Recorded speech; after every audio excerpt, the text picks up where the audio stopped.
bilang pag-aalaala sa mga sakripisyo at sa mga gawa na ating Panginoong Jesucristo at sa iniwang panata, ang pagtanggap ng tinapay at bino na sumisimbolo sa kanyang katawan at dugo at para sa ikapupuri ng ating Diyos na nasa langit. Bilang panimula ay aking babasahin ang aklat ng Hebreo chapter 10 verse 19 to 25. Mga kapatid, yamang may kalayaan ngang makapasok sa dakong banal sa pamamagitan ng dugo ni Jesus, sa pamamagitan ng daang bago at buhay na kanyang itinalaga sa atin, at sa pamamagitan ng tabing sa makatwid bagay sa kanyang laman. At yamang may isang dakilang saserdote na pangulo sa bahay ng Diyos. Tayo magsilapit na may tapat na puso sa lubos na pananampalataya ng ating mga puso na winisikan mula sa isang masamang budhi at maugasan ang ating katawan ng dalisay na tubig. Na ating ingatan matibay ang pagkakilala ng ating pag-asa upang huwag mag-alinlangan sapagkat tapat ang nangako. At tayo mga tinginan upang tayo magudyok sa pag-iibigan at mabubuting gawa. Na huwag nating pabayaan ang ating pagkakatipon ng gayang ugali ng iba, kundi mag-aralan sa isa't isa at lalo na kung inyong namamalas na nalalapit na ang araw. At ating awitin ang ating opiningin para sa araw na ito.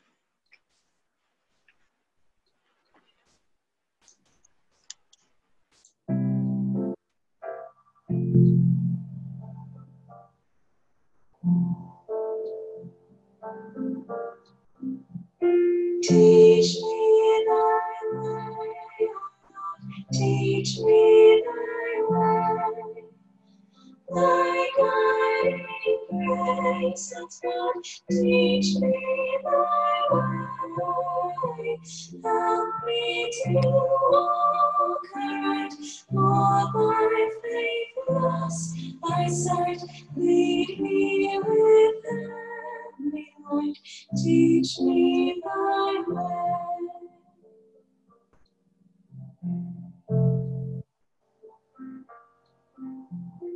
When I am sad at heart, teach me thy way. When I rejoice without, teach me thy way. In times of loneliness, in times of doubt, distress, in failure, success, teach me thy way.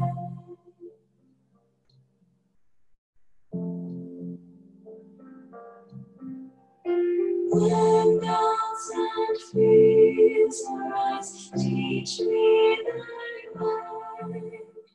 When storms overspread the skies, teach me thy way. Shine through the cold and rain, through sorrow, toil and pain, make thou my pathway plain, teach me thy way.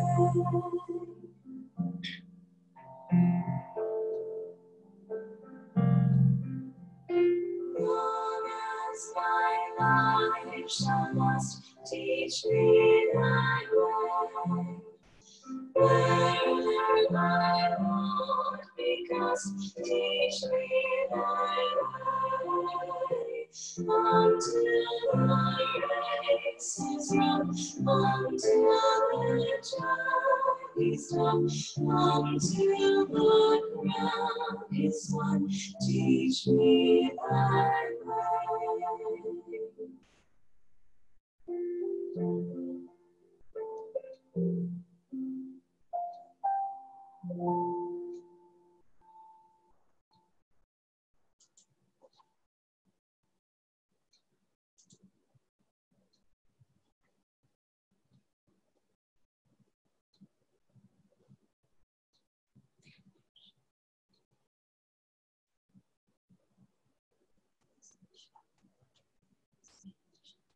Joy, saglit lang. Saglit lang, nakamute pa yung amin.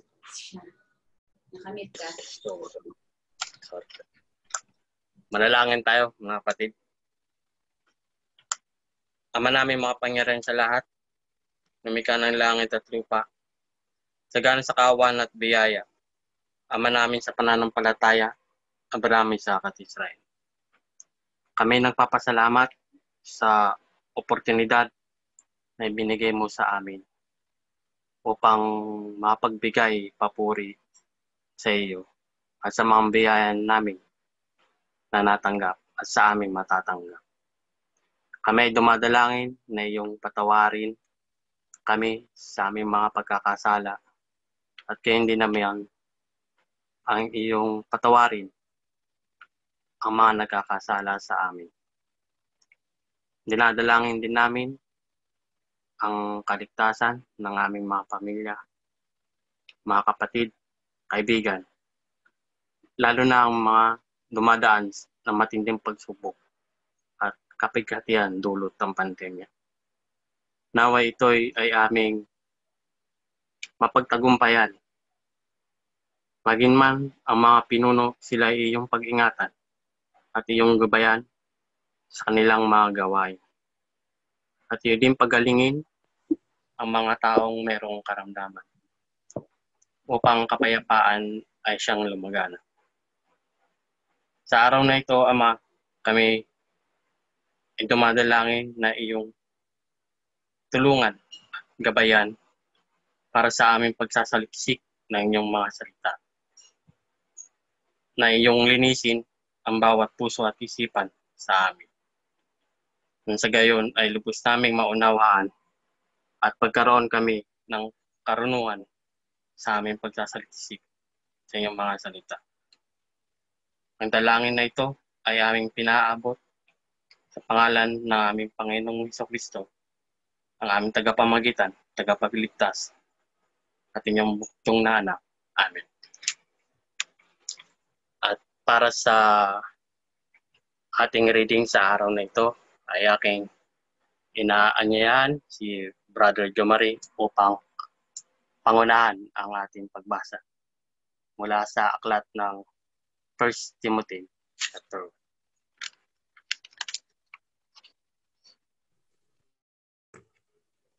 1. At magandang umaga mga kapatid sa pangalan ng ating Panginoong Jesucristo.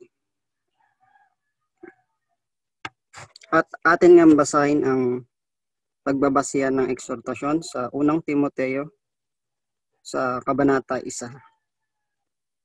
At nasasabi dito, si Pablo na apostol ni Kristo Jesus ayon sa utos ng Diyos na ating tagapagligtas at ni Kristo Jesus na ating pag-asa. Kay Timoteo na aking tunay na anak sa pananampalataya, biyaya, kahabagan at kapayapaan nawang mula sa Diyos na Ama at kay Jesucristo na Panginoon natin.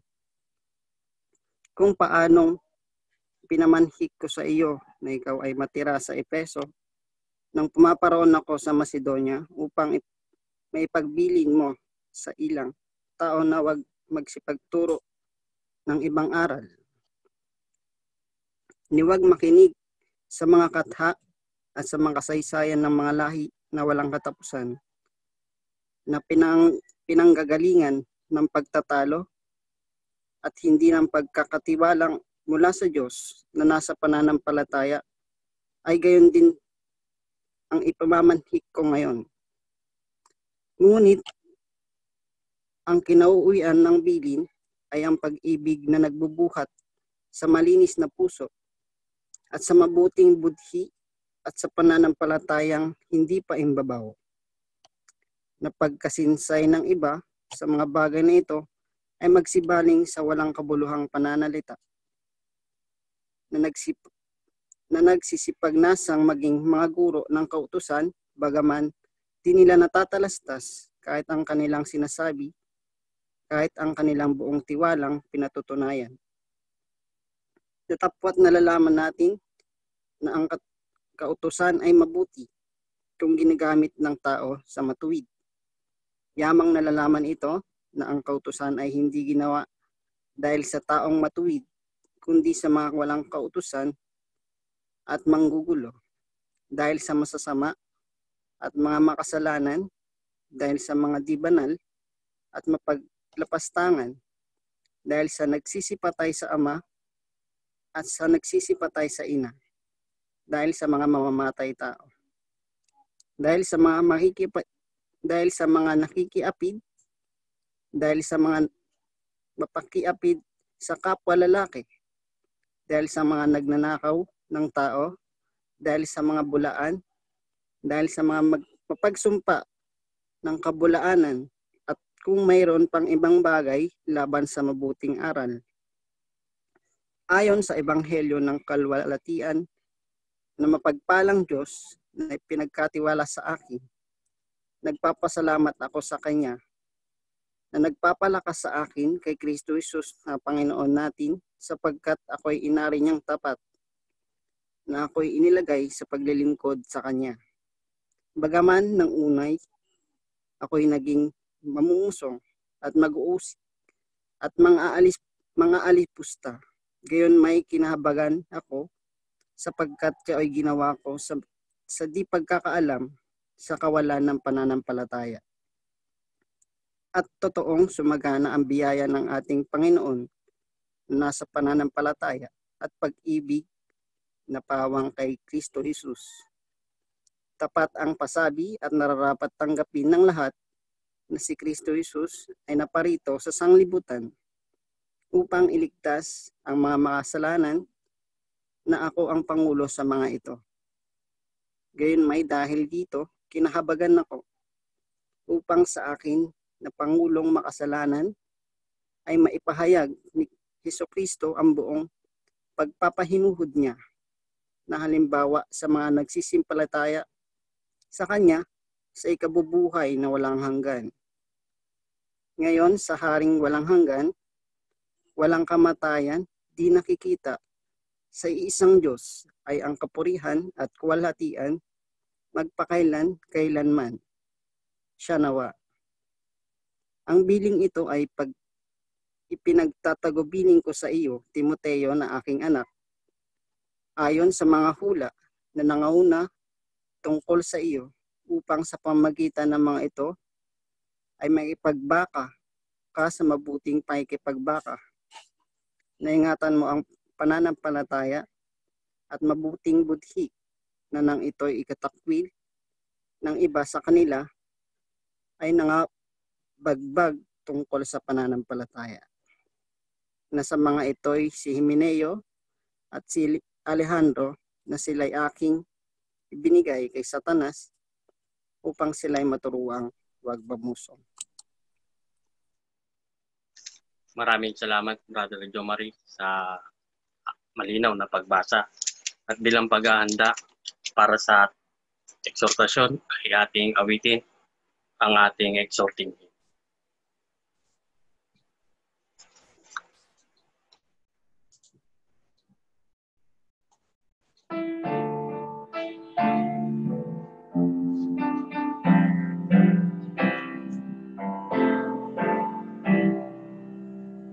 When I look into your holiness,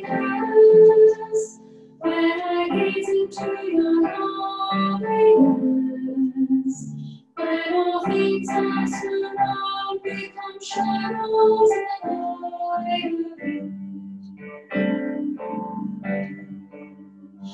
when I found the joy of reaching your heart, when my will becomes embodied your love, when all things that surround become shadows and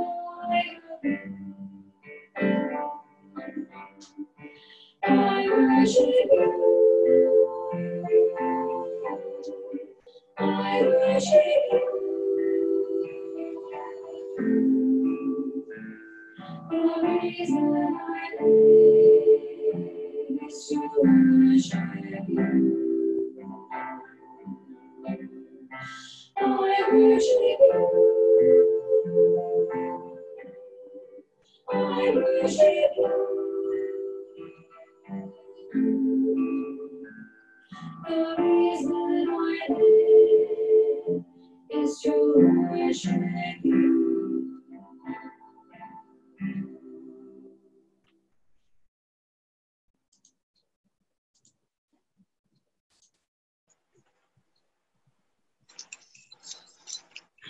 At para sa exhortasyon sa araw na ito, ang tema ay what will be the focus in the Ecclesia of God.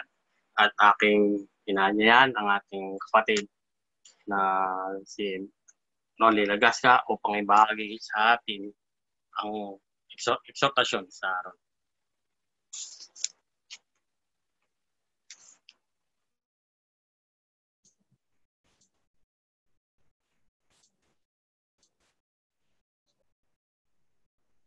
Magandang umaga sa ating lahat, mga minamahal kong mga kapatid na babae at lalaki.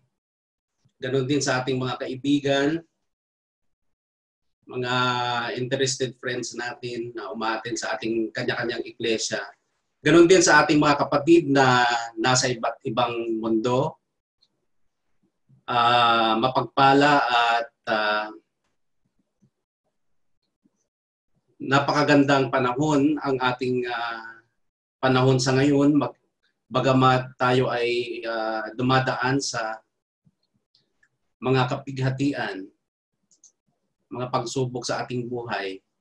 Pero sa pagkakataong ito ay lagi nating iniisip na laging maging positibo bagaman tayo ay dumadaan sa mga pagsubok. So sa umagang ito, aking ibabahagi sa inyong lahat mga kapatid ang sulat ni Apostol Pablo sa kay Timoteo, na makikita natin dito ang tema ng ating exhortasyon ay ano nga ba dapat ang pag-ukulan ng pansin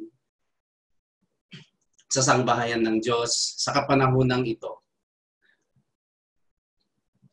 Sa mundong inuuna muna ang sarili at punong-puno ng imoralidad, kasamaan, pang-aabuso sa mga kabataan, at halos wala ng halaga ang buhay ng mga tao sa iba't ibang mundo, sa iba't ibang parte ng mundong ito.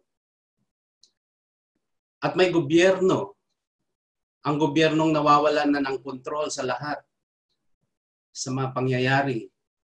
Nagkakaroon ng malawakang pagkabalisa, pagkalito, at kalituhan dahil sa kakulangan ng pirang gugugulin.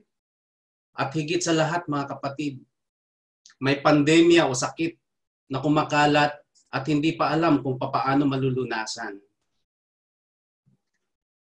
Takot at malubhang pag-aalala ang idinudulot nito, kaya't nawawalan ng pag-asa kung paano nga makakawala sa ganitong sitwasyon. Kaya't ang tanong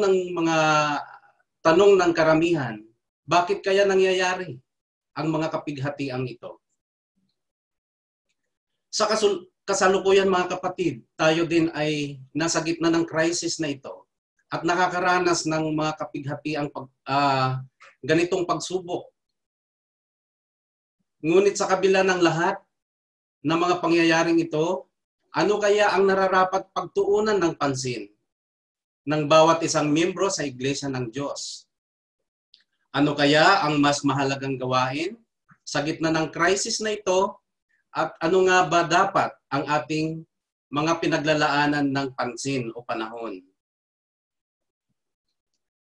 Sa umagang ito mga kapatid, ating pagtutuunan ng pansin ang aklat ng unang Timoteo chapter 1.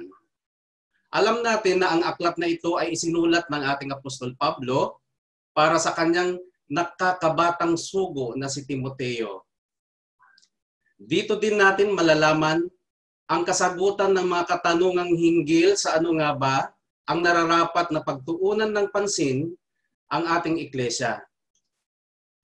Kung titingnan natin ang background ni Timoteo, siya ay naging leader sa iglesia ng AD 325 at inilathala ito ni Eusebius na si Timoteo ang naging kauna-unahang bishop sa Efeso. Si Apostol Pablo mga kapatid, ang personal na gumawa at sumulat patungkol sa mga gawain at mga alituntunin sa loob ng iglesia, alinsunod sa kanyang kakayahan at kapasidad. Ito'y mahalaga mga kapatid na mga alituntunin upang maisagawa ni Timoteo ang kanyang tungkulin na maisaayos ang iglesia ng Efeso. Tingnan natin mga kapatid sa unang aklat ng Timoteo chapter 3, versikulo 14 and 15. Ang mga bagay na ito ay aking isinusulat sa iyo na inaasahang makakarating sa iyong madali. Ngunit kung ako'y magluwat ng mahabang panahon, ay upang malaman mo kung paano ang dapat sa mga tao na ugaliin nila sa bahay ng Diyos, na siyang iglesia ng Diyos na buhay at haligi at suhay ng katotohanan. Ano nga ang iglesia ng Diyos, mga kapatid? Ito ay ang sangbahayan ng Diyos. Kung nasa loob tayo ng sangbahayan ng Diyos, ano nga ba ang nararapat na ugaliin ng bawat isang miyembro sa iglesia ng Diyos? Ito ang bagay na malimit na nakakalimutan, hindi lamang minsan, kundi madalas, na ang iglesia ng Diyos ay hindi natin ito pagmamay-ari. Marapat lamang na kapag tayo ay nasa loob ng iglesia ng Diyos, tayo ay tumalima at ipalagay natin sa ating mga sarili na nakaupo tayong katabi ang Panginoong Diyos dahil ito'y kanyang sangbahayan. Si Apostol Pablo ay sumulat kay Timoteo bilang isang pinakamamahal niyang kaibigan, bilang gaya ng isang sarili niyang anak, nalubha niyang pinakamamahal na anak, na inaalala niya ito sa lahat ng kanyang mga panalangin, maging sa araw at gabi, na laging nananabik na makita niya muli sa lalong madaling panahon. Higit sa lahat, kilala niya ng buong buo niyang pagkatao, maging ang kanyang pinagmulan, ang kanyang mga magulang, at kanununuhan. Hanggang sa mga panahon na nakilala nito ang katotohanan. Kaya si Apostol Pablo, mga kapatid, ay may mataas na pagrespeto sa kay Timoteo, lalo na sa pagdating sa kanyang kakayahan, sa pamumuno at pamamahala sa isang iglesia.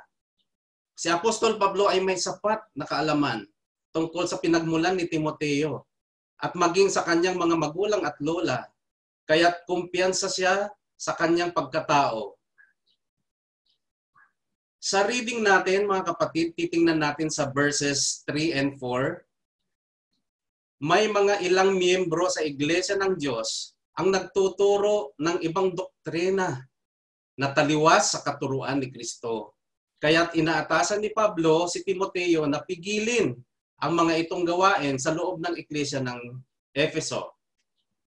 Kung papaanong ipinamamanhik ko sa iyo na ikaw ay matira sa Efeso nang pumaroon ako sa Macedonia upang maipagbilin mo sa ilang tao na huwag magsipagturo ng ibang aral. Sa versikulo 4, ni huwag makinig sa mga katha at sa mga kasaysayan ng mga lahi na walang katapusan, na pinanggagalingan ng pagtatalo at hindi ng pagkakatiwala na mula sa Diyos, na nasa pananampalataya ay gayon din ang ipinamamanhik ko ngayon. Ano ang ibig sabihin ng fable or myth, mga kapatid, na na-mention dito?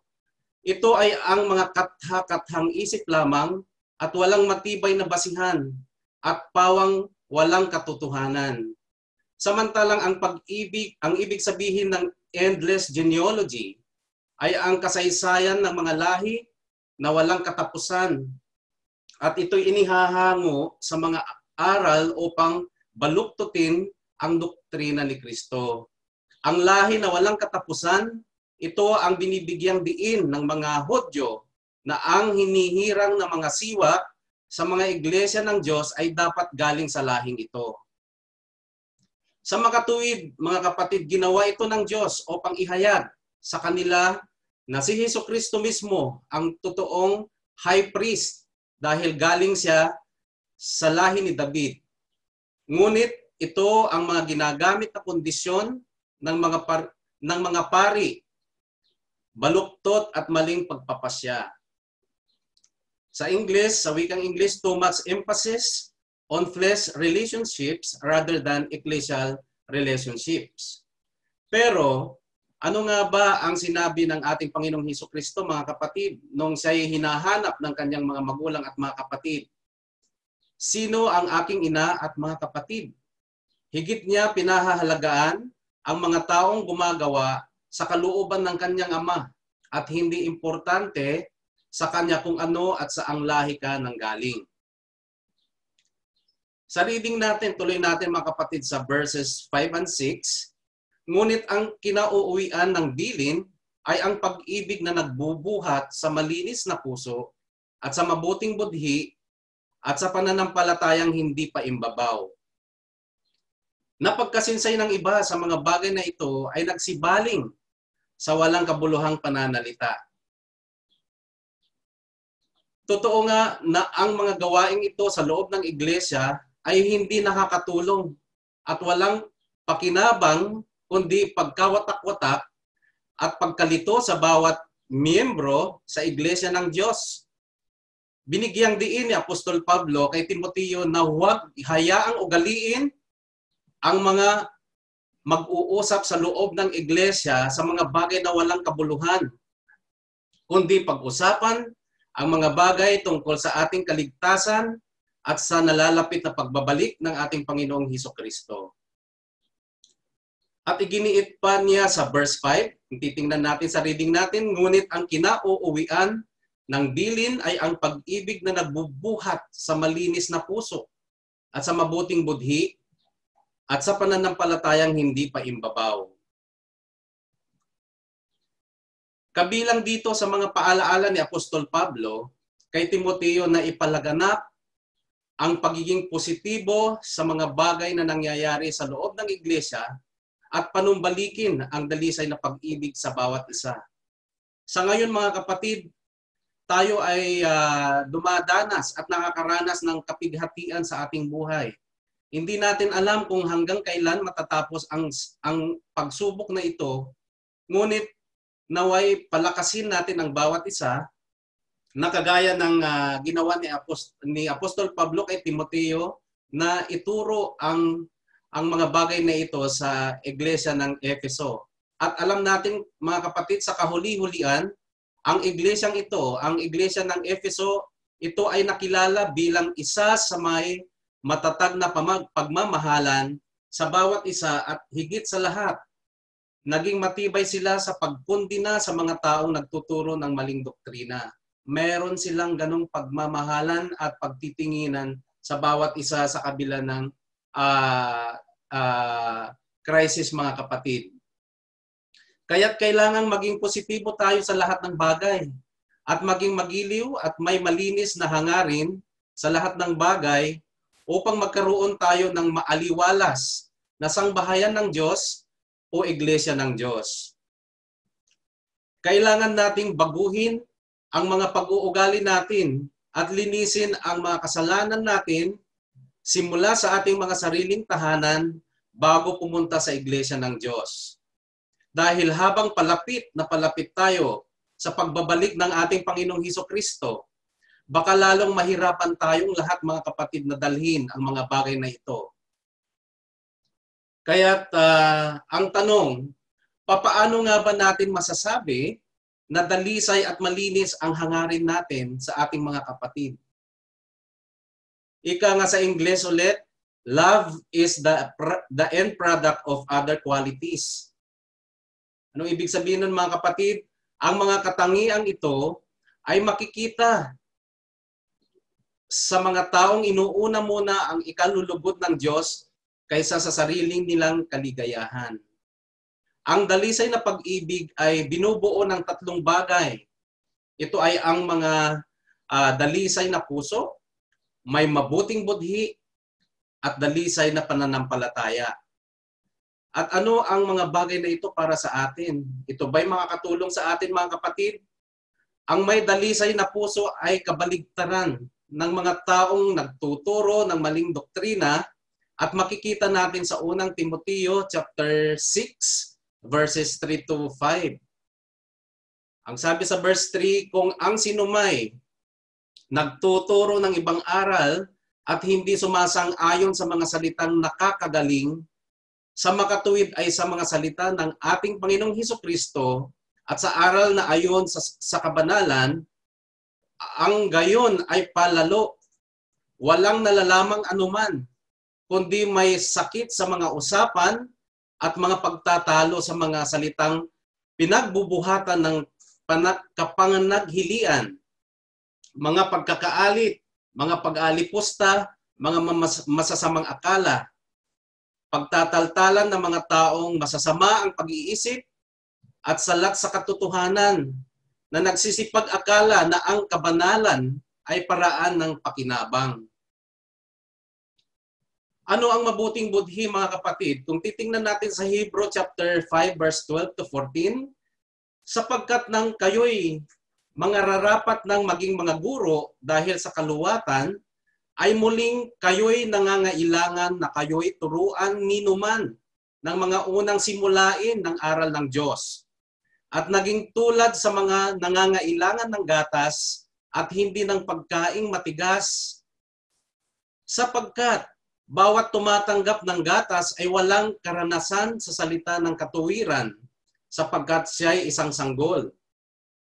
Ngunit ang pagkaing matigas ay sa mga may gulang sa makatuwid ay doon sa mga pamamagitan ng pamimihasa ay nangasanay ang kanilang mga pakiramdam upang makilala ang mabuti at ang masama.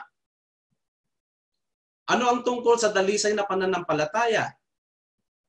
Kung sinasabi natin, naniniwala tayo sa Diyos, ngunit may mga maling akala naman din tayo, imposible, mga kapatid, na magkaroon tayo ng dalisay na pananampalataya. Mahalaga ang tatlong ito ay laging magkakasama. Hindi po pwedeng yung isa lang ang meron sa atin. Dapat yung tatlong sangkap na ito ay magkakasama. Dapat nating isipin na ang iglesia ng Diyos ay hindi natin pagmamay-ari.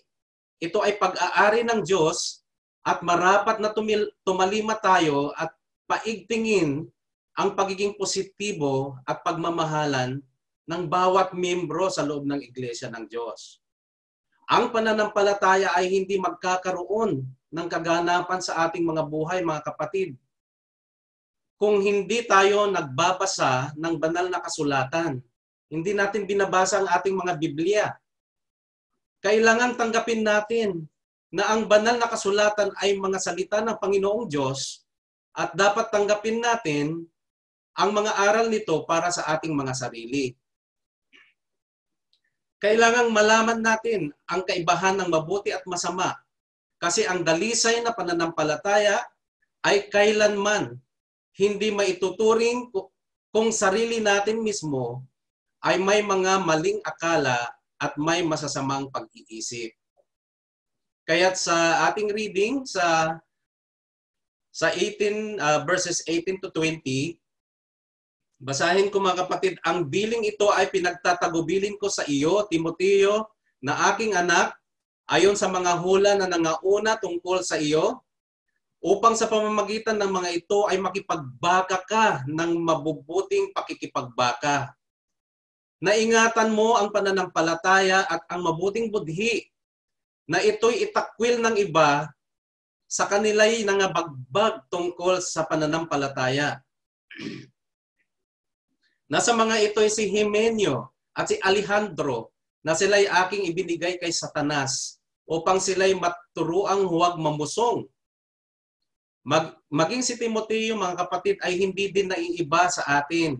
Ayon sa panulat ni Apostol Pablo, kaya't sa pamamagitan ng mabubuting pangaral niya kay Timoteo ay nagkaroon siya ng sapat na kumpiyansa na mapagtagumpayan niya ang mga bagay na ito.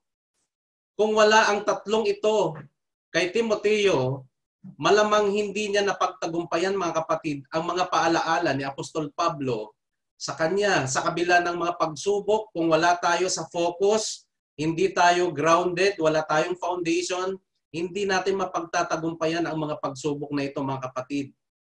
At sa mga oras na ito, mga kapatid, naway may mga aral tayo na makukuha, lalong-lalo na sa aral na makukuha natin kay Timoteo, na napanatili niya ang magkapit sa pananampalataya.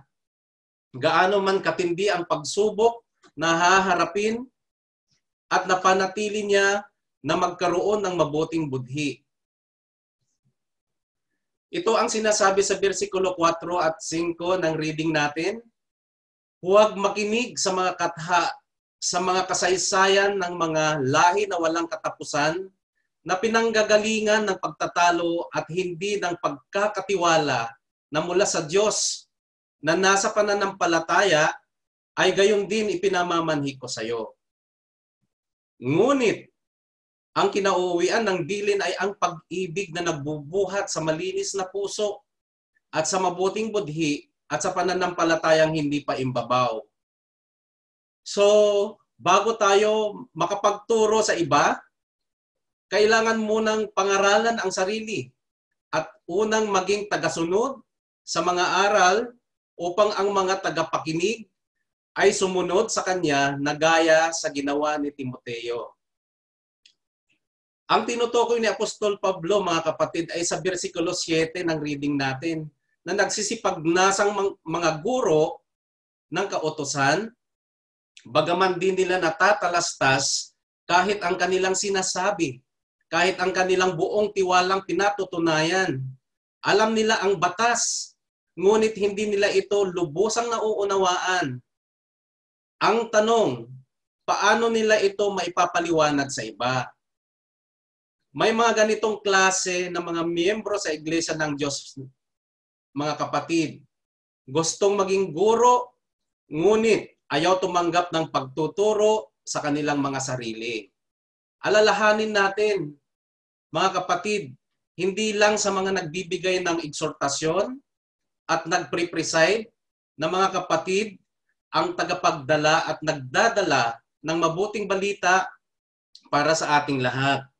Lahat tayo ay may kanya-kanyang kakayahan na maging parte sa bawat isa sa loob ng Iglesia ng Diyos.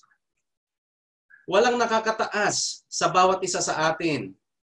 Lahat tayo ay pari-parihas at pantas sa paningin ng ating Panginoong Diyos. Lahat tayo ay makasalanan at nangangailangan ng kapatawaran sa ating Panginoong Diyos. Kaya't pinadala ng ating Panginoong Diyos ang ating Panginoong Hesukristo upang tayo'y iligtas sa ating mga kasalanan. Kaya't bago natin tanggapin ang tinapay at saro na nasa ating harapan, alalahanin natin, mga kapatid, ang dakilang sakripisyo na ibinigay ng ating Panginoong Hesukristo para sa ating lahat. Para sa kahuli-hulian na slide ko, mga kapatid, a kind reminder to all of us, bagaman tayo ay nabigyan na ng maluwag na protocol sa ACQ, MGCQ, hindi ibig sabihin, mga kapatid, na tayo ay ligtas na sa sakit, sa virus na umiikot sa ating mga kapaligiran sa ngayon.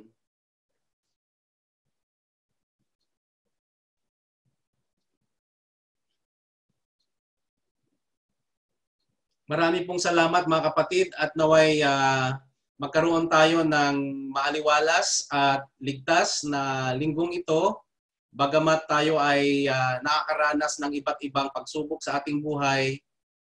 Alalahanin natin na ang Panginoong Diyos ay hindi nagpapabaya sa lahat ng mga taong naniniwala sa Kanya at sumasamba sa Kanya. Maraming salamat po. Maraming salamat, kapatid na Noli, sa pagbabahagi ng eksortasyon sa araw na ito. At pulutan natin ng aral na maging positibo tayo sa lahat. Maging positibo tayo sa lahat ng kapighatian na dumating sa ating buhay. At papanatili natin na ingatan ang ating pananampalataya at ang mabuting buti at ng may pagmamahalan. At sa araw na ito, tayo na dadao sa pinakamahalagang bahagi ng ating memorial meeting, ang pagtanggap ng tinapay at bino na sumisimbolo sa katawan at dugo ng ating Panginoon Kristo. 1 Corinthians chapter 11 verse 23 to 26. Sapagkat tinanggap ko sa Panginoon ay binigay ko naman sa inyo na ang Panginoong Hesus ng gabi siya ipinagkanulo ay dumampot ng tinapay. At nang siya'y makapagpasalamat ay kanyang pinagputol-putol at sinabi, ito'y aking katawan na pinagputol-putol dahil sa inyo. Gawin niyo ito sa pag-aalaala sa akin. At kayo din naman, hinawakan ng sarong pagkatapos na makahapon na sinasabi, ang sarong ito ay siyang bagong tipan sa aking dugo.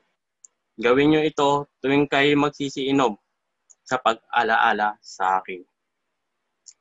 Sapagkat sa tuwing kanin nyo ang tinapay na ito at inuman nyo ang saro, ay inahayag nyo ang pagkamatay ng Panginoon hanggang sa dumating siya. Kaya't ang sino mang kumain ng tinapay o uminom sa saro ng Panginoon na hindi nararapat ay magkakasala sa katawan at dugo ng Panginoon. Datapwat siya sa atin ng tao ang kanyang sarili at saka kumain ng tinapay at uminom sa saro. Sapagkat ang kumakain at umiinom ay kumakain at umiinom ng hatol sa kanyang sarili. Panalangin tayo mga kapatid para sa ating tinapay. Ama namin Diyos, sagana sa kaawaan at biyaya. Ama namin sa pananampalataya, Abraham, Isaac at Israel. O dakilang Diyos, kami ay yung patawarin sa aming pagkakasala. At hindi naman patawarin ang mga nagkakasala sa amin.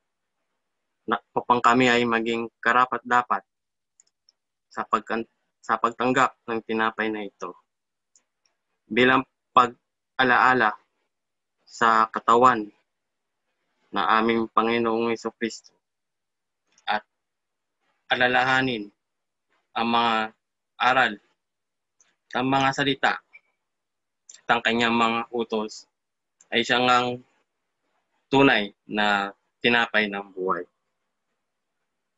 Ama, kami dumadalangin na iyong basbasan ang tinapay na ito na aming tatanggapin.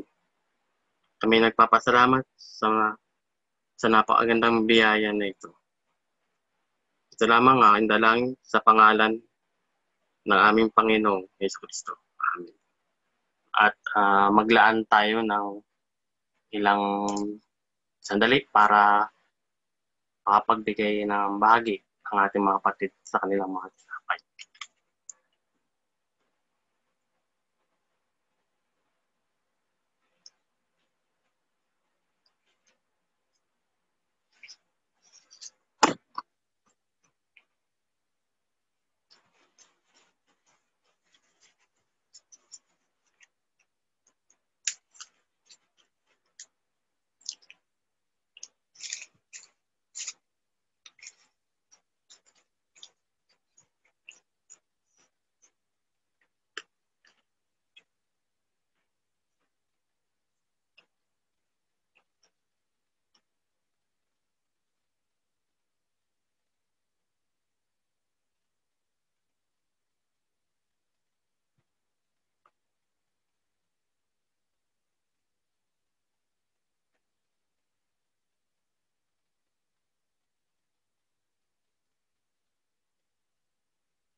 At para sa ating bino, mga kapatid, tayo manalangin.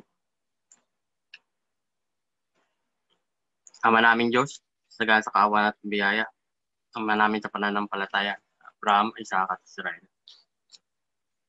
Muli, kami narito sa iyong harapan, nagsusumamo sa kapapatawad ng aming pagkakatala upang maging namang kami karapat-dapat sa pagtanggap nitong bino na siyang sumisimbolo sa dugo ng aming Panginoong Hesukristo bilang pag-alaala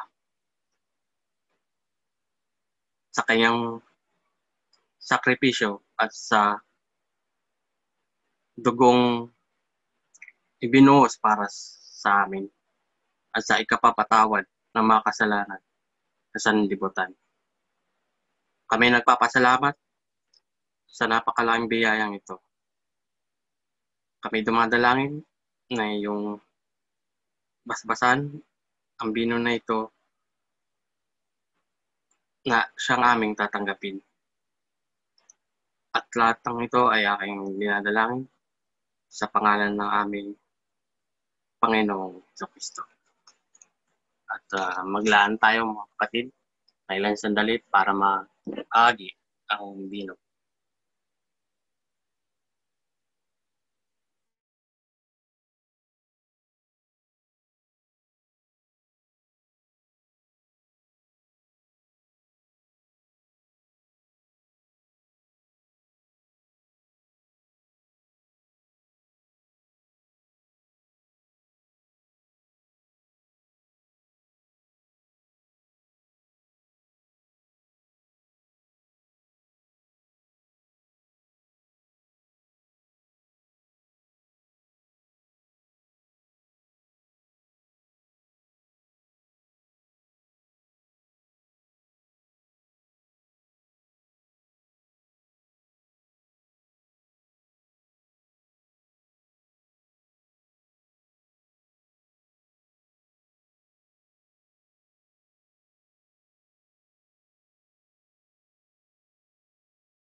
Muli, mga kapatid, ay ating awitin ang memorial hymn.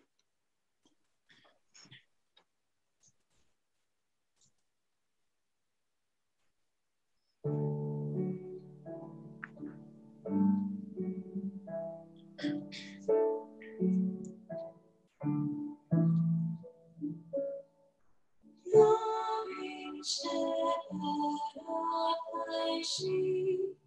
Keep thy lands in safety keep. Nothing can thy power withstand. None can pluck them from thine hand. Loving Savior, thou didst give thine own life that they might live, and the hands outstretched to bless, bear the cruel and ends in rest. Loving Shepherd, ever near, teach thy lambs thy voice to hear.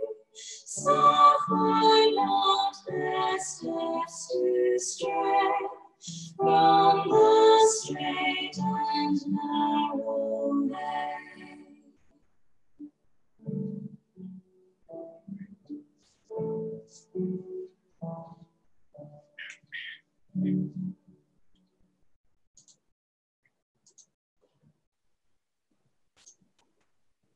At para sa ating announcement, para sa ating susunod na memorial meeting, June 14, ang exhorter natin ay si Brother Jonifer Natividad at ang presider natin ay si Brother Robert Menida. At sa mga ibang announcement, Brother Efren o Brother Noli.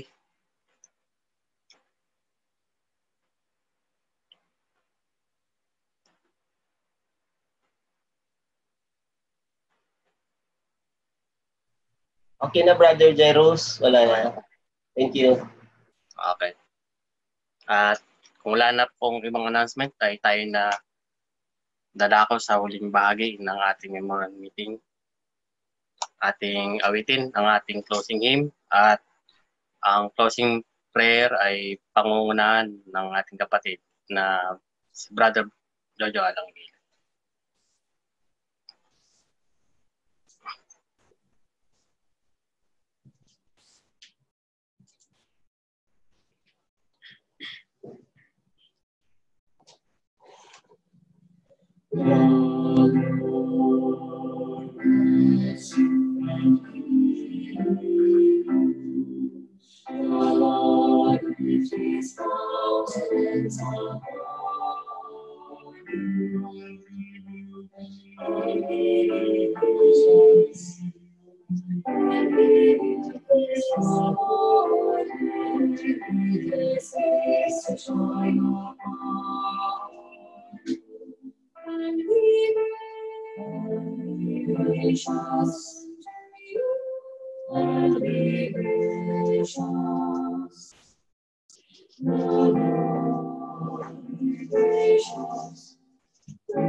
Mga kapatid, tayo manalangin. Ama naming Diyos na makapangyarihan sa lahat, maawain at mapagmahal na Ama, kami tumutulog sa inyong banal na harapan pamagitan ng inyong bugtong na anak, ang aming Panginoong Kristo, na aming inaalala sa oras na ito. At naalala din namin ang inyong dakilang pag-ibig sa amin, na kung saan ay tinuruan nyo kami mula sa mga bibig at sulat ni Pablo kay Timoteo. At sana ay manatili sa aming puso't isipan ng mga aral na ito, na maging gabay ka namin at maging kami ay maging isang huwaran sa mga tao at sa mga kapatid sa iglesia upang lalong manatili ang pagmamahalan, ang mabuting kaugalian na inyong tinuro sa amin. At kami dumadalangin, Panginoon, na gabayan nyo kami sa napakahirap na panahong ito, ang mga sakit na kumakalat at lahat ng mga trahedya at mga paghihirap. Sana ay gabayan at patnubayan nyo kami, iligtas nyo kami sa pamagitan ng inyong mga anghel. Kami rin po ay inyong tulungan sa aming araw-araw at bigyan ng makakain at bigyan nyo kami ng lalong-lalo na ang espiritual upang sa gayon maging handa kami sa pagbabalik ng aming Panginoon Kristo, na maging katulad kami ng inaasam ni Pablo at ng aming Panginoon Kristo, na kanyang binilin sa amin na kami ay manatili at maging matapat sa aming pananampalataya at gawin ang inyong mga kalooban. Kami po ay nagpapasalamat at kami binigyan nyo ng pagkakataon na magkatipon at ganoon din po sa lahat ng bagay na pinagkulob nyo sa amin mga biyaya. At kami inyong niligtas at pinatawad sa aming mga kasalanan. Lahat ng ito ay dinadalangin namin at pinupuri ka namin sa pangalan ng inyong bugto ng anak, ang aming Panginoon Kristo. Amen.